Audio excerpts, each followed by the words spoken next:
I'm telling you guys, once I show you how much everything costs, some of you may even start rethinking your dental education. I will be doing a giveaway in this video, so stay tuned until the end to find out how you can enter. And if you are kind of already in the process of applying to dental schools and you have a general idea of what it's going to cost you, I am here to show you my actual receipts of the exact loans that I took out for this year. I will tell you right now that you might be in for a bit of a shock. So my total is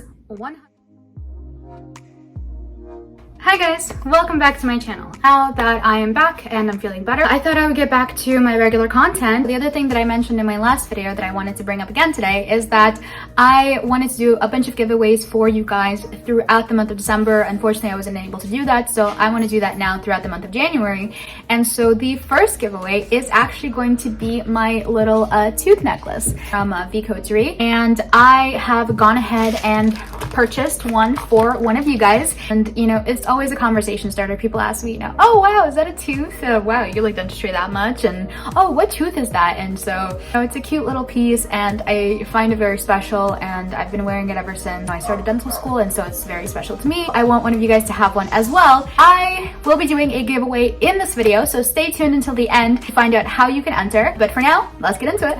And so I was having a little bit of fun with the polls I posted to the communities tab, and I had you guys vote on what kind of video you guys wanted to see next. It was a very narrow margin. So I know that if you're just starting out in your dental journey, you probably haven't really looked at how much dental school will cost. I will tell you right now that you might be in for a bit of a shock. And if you are kind of already in the process of applying to dental schools and you have a general idea of what it's going to cost you, I am here to show you my actual receipts of the exact loans that I took out for this year. And if you're new here, my name is Madina. I make videos for pre-dental students, and I would love it if you could subscribe down below, like this video, and turn on the bell so that you're notified when I upload. Let's get into it. Spoiler alert, I did use loans this year to finance my education, as I will be doing for every year, because I don't have that much in savings. I do have a little bit for personal expenses, but really not enough to cover the, I would say, exorbitant amount of tuition that we do have to pay. First thing I want to start out with is a disclaimer. Obviously, dental school tuition is not a one-size-fits-all. There is a wide range of schools with a wide range of tuitions.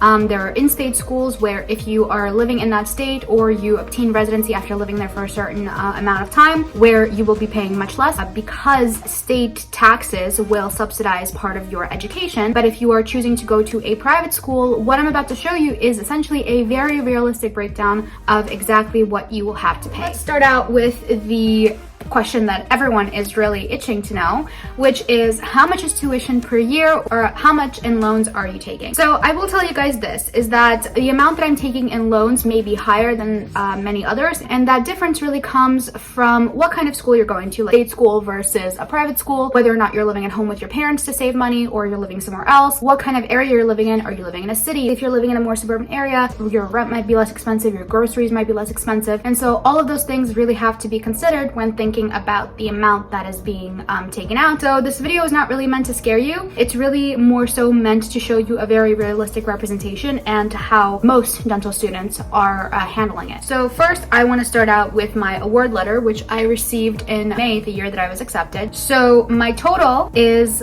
$127,971.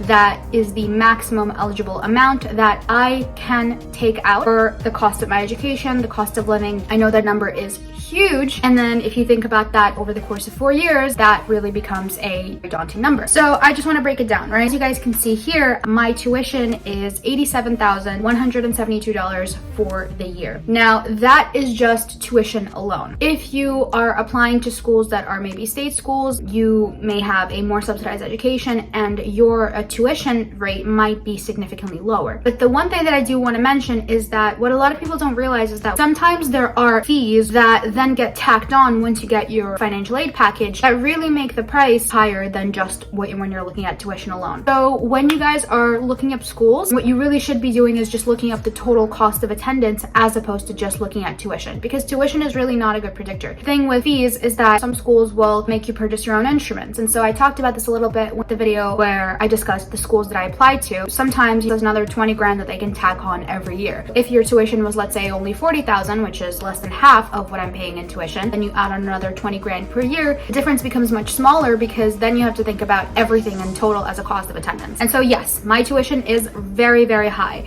And if I had the opportunity to go to a state school that offered me lower tuition, I would have seriously considered it. There are also other factors that made me consider the school that I'm going to, and so that's why ultimately I went where I currently am. Cost is a big thing that people have to think about. But the thing is, again, you shouldn't be daunted by the numbers because there are always people at your schools that are there to help you. They are there, their job is literally just to help you fund your education, because once you're in, they're looking out for you. I've had an amazing experience with my school's financial aid office, and they're always extremely responsive. You know, Tony Glad, shout out to you if you ever watch this video. Not that he would ever watch this video, but Tony Glad is the real MVP. If anyone has ever gone to Columbia, you probably know him. He's the OG. Anyway, one thing that I'm really extremely grateful for that I had no idea about was the fact that Columbia actually offers their students a stipend. And so because I essentially stated that my family would not be able to make the contribution of almost $13,000 per year on my behalf, the school was actually able to work out a deal for me where I received a stipend for almost that exact amount so that I would be covered for all the expenses that I would need, which is really incredible. And I do believe that a lot of schools do offer certain programs where they will offer their students stipends or scholarships, so then you don't have to worry as much about the significant amount that you're going to have to take in loans, or if you have like an extremely high family contribution that they calculated for you, that amount will either decrease or go down to zero, which happened in my case. The other funding types for my education come from 3 different loan programs. And so the first is the HPSL, which is the Health Professions Student Loan. Actually has the lowest interest rate, but it caps the amount of money that you can take out per academic year. That's why the amount that I have for the HPSL is only $2,000 a semester. Then we have the Federal Direct Unsubsidized Loan. Again, it's capped at a certain amount. The interest rate is the next highest, but is not as high as the next loan that I'm going to be talking about. There are 2 different types of federal loans. There's the Federal Direct Subsidized Loans, and then there's the Federal Direct Unsubsidized Loans. I'm not sure of the exact difference of why you may qualify for one versus the other. Obviously, I'm not a financial aid expert, but essentially, I think that the difference is that with the subsidized loan, your interest doesn't start accruing until you're done with school, as opposed to Federal Direct Unsubsidized, where interest starts accruing as soon as you generate the loan. But I will talk about the interest in a bit because that has been an interesting thing that has been happening this year. So then the next loan is the Federal Grad Plus. And so the Grad Plus is the loan that has the highest amount. And if I wanted to, I could take more under the Grad Plus loan because the cap is a little bit higher than the other 2 that I am receiving, but the percentage of interest is also the highest.